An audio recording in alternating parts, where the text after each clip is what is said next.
The story is that we had a small home on 4th Avenue that was started by a group of very, very amazing women, referred to as the Jolly 16.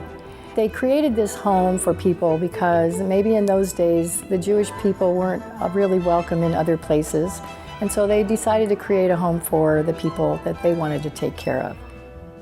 The Jolly 16 were instrumental in helping the Jewish community in San Diego, with a rich history of helping the poor and needy, helping new families get settled, and donating clothes for children.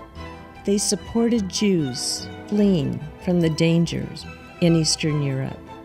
The Jolly 16 met often to discuss how they could help. Ladies, let's get started. There are still so many families that need help. All of us now are in a pretty good position. So I think that we should do something big for our community.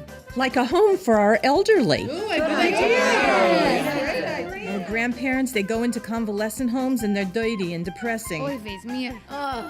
If they'll even accept Jews.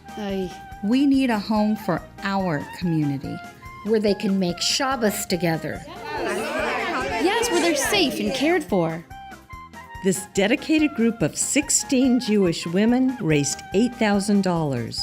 A great deal of money, but it wasn't enough. So they went out to prominent families asking for their support. And in 1944, they bought a 2-story home on 4th Avenue, remodeled it, and opened the San Diego Hebrew Home for the Aged with 10 beds. If the Jolly 16 could see what's going on now, they would say, wow, because it's awesome. For 75 years, Seacrest has evoked the 5th commandment, honor thy mother and thy father. I'm so proud and blessed to be a part of this. I thanked God every day when I was able to get the word that Seacrest was welcoming my parents here, even though they couldn't afford it. It was an answer to a prayer, to many prayers.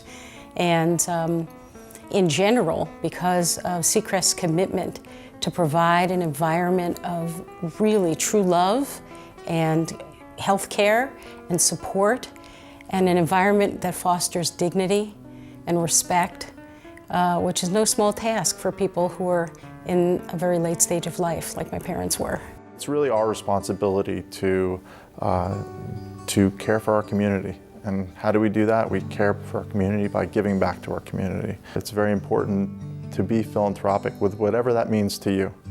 Why is the foundation important is the real question, because ultimately the foundation is going to be the lifeblood of Seacrest.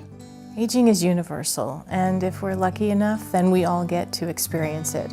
And for those who need a little extra support, that's why we have Seacrest Foundation, to raise the funds to make sure that anyone and everyone who needs to live at Seacrest can have that experience.